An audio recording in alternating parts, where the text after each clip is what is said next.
Committee ടീമായ Argentina തോറ്റുടാ. Committee ടീമായ Argentina തോറ്റു. ഇതെങ്ങനെ? ഞാൻ കമ്മിറ്റി ടീമായ അർജന്റീന എന്തായാലും കപ്പടിക്കുന്നത് ഞാൻ വിചാരിച്ചേ. റെഫറി എന്താ കാണിക്കുന്നേ? കമ്മിറ്റി ടീമായ അർജന്റീനക്ക് യെല്ലോ കാർഡ് കൊടുക്കുന്നു. അത് പോട്ടെ, റെഡ് കാർഡ് കൊടുക്കുന്നു. ഇവിടെ എന്തൊക്കെയാ നടക്കുന്നത്? എനിക്കൊരു പിടുത്തവും കിട്ടുന്നില്ല. റെഫറി എങ്ങനെ റെഡ് കാർഡൊക്കെ കൊടുക്കും അർജന്റീനക്ക്? അത് പോട്ടെ, Argentina 0 shots on target. Argentina ഒരു കളിയും കളിച്ചിട്ടില്ല. അർജന്റീന നന്നായി കളിക്കാത്തതിന്റെ കാര്യം അവരൊന്നുമല്ല, റെഫറി തന്നെയാണ്. റെഫറി കമ്മിറ്റി ടീമായ അർജന്റീന കളിക്കാൻ സമ്മതിച്ചിട്ടില്ല. ഇമാര് ചെയ്യുന്ന ഞാൻ തീരെ പ്രതീക്ഷിച്ചില്ല. ഫിഫ എന്താ കാണിക്കുന്നേ? ഫിഫ പൊന്നുപോലെ അർജന്റീനനെ നോക്കിയിട്ട് ഫൈനൽ വരെ എത്തിച്ചു. ഫൈനൽ വരെ എത്തിച്ചിട്ട് ഇങ്ങനെ ഓമ്പിപ്പിക്കുന്നു ഞാൻ വിചാരിച്ചില്ല.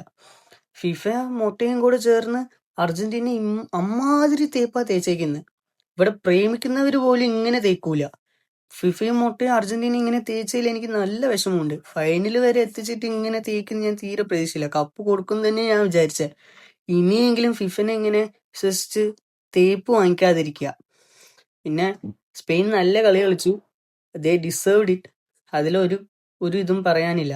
എനിക്ക് പറയാനുള്ളത് ടോക്സിക് ഫാൻസ് ആയിട്ടുള്ള അർജന്റീന ഫാൻസിനോടാണ്. നിങ്ങൾ ഒരു പോയിന്റും ഇല്ലാതെ മറ്റുള്ളവരെ ക്രൈമോർ എന്ന് പറഞ്ഞുകൊണ്ടിരുന്നില്ലേ? എന്തെങ്കിലും ഒന്ന് പറയാമെന്നാ ക്രൈമോർ പറഞ്ഞുകൊണ്ടിരുന്നില്ലേ? ഇനി നീ പോയി അങ്ങ് കരയും. ശരിയെന്നാ.